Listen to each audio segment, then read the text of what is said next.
بنی اسرائیل میں 70 بہت بڑے بڑے زاہد تھے، 70۔ وہ اللہ تعالیٰ کی عبادت کرتے، عابد تھے، اللہ تعالیٰ کی عبادت کرتے، دنیا سے بے رغبت تھے، عبادت میں لگے ہوئے تھے۔ اللہ تعالیٰ نے اس وقت کے نبی علیہ الصلاۃ والسلام پر وحی نازل کی کہ یہ جو 70 زاہد ہے یہ جب مریں گے تو کافر ہو کر کے مریں گے۔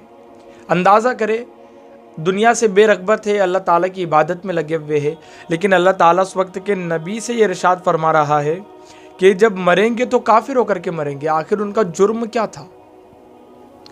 2 منٹ کے لیے سکون سے سوچے، ان کا جرم کیا تھا؟ وہ تو عبادت بھی کرتے تھے، ذکر بھی کرتے تھے، زاہد تھے، عابد تھے، تو ان کا جرم کیا تھا؟ گناہ کیا تھا؟ بہت ڈیپلی بات ہے میرے بھائیوں اور میری بہنوں، یہ چیز آج ہمارے اندر بھی ہے۔ تو وہ نبی نے کہا کہ یا اللہ پاک، یہ عابد ہے، ان کا جرم کیا ہے؟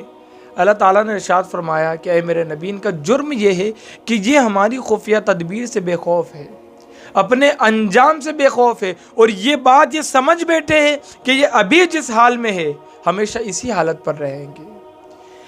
یعنی موت جب ان کو آئیں گی وہ انجام سے بے خوف ہے، یعنی ان کے مائنڈ کے اندر یہ کہ ہم تو اللہ کی عبادت کرتے، ہم تو جنت ہی میں جائیں گے، ہمیں تو موت کے بعد سیدھی جنت میں داخلہ مل جائے گا۔ آج ہماری بھی سچویشن یہی ہے۔ حضرت عمار بن یاسر فرماتے ہیں نا کہ 3 چیزیں گناہ کبیرہ ہے۔ ایک تو یہ کہ اللہ تعالیٰ کی رحمت سے مایوس ہو جانا، اللہ کی مدد سے نا امید ہو جانا، اور اللہ کی خفیہ تدبیر سے بے خوف ہو جانا، یہ گناہ کبیرہ ہے۔ تو اپنے انجام کی فکر اور اللہ کی خفیہ تدبیر سے ڈرتے رہنا، اس کی خفیہ تدبیر سے پناہ مانگتے رہنا کہ اے اللہ، میں محتاج ہوں، تو پروردگار ہے، تو طاقتور ہے، تو طاقت و قوت والا ہے، مجھے اپنی خفیہ تدبیر سے محفوظ رکھنا۔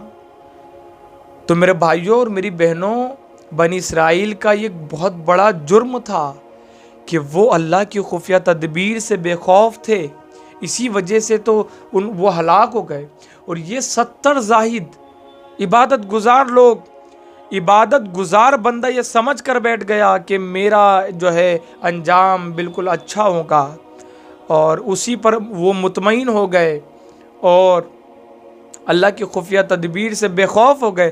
اللہ تعالیٰ نے ہلاک کر دیا، 70 کے 70 کو ہلاک کر دیا۔ ہماری آپ کی کیا حیثیت ہے؟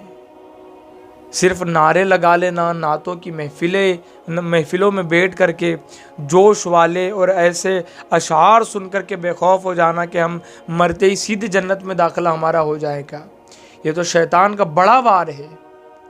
شیطان کا بہت بڑا وار ہے کہ اپنے آپ کو جنتی سمجھ لینا اور اللہ کی خفیہ تدبیر سے بے خوف ہو جانا۔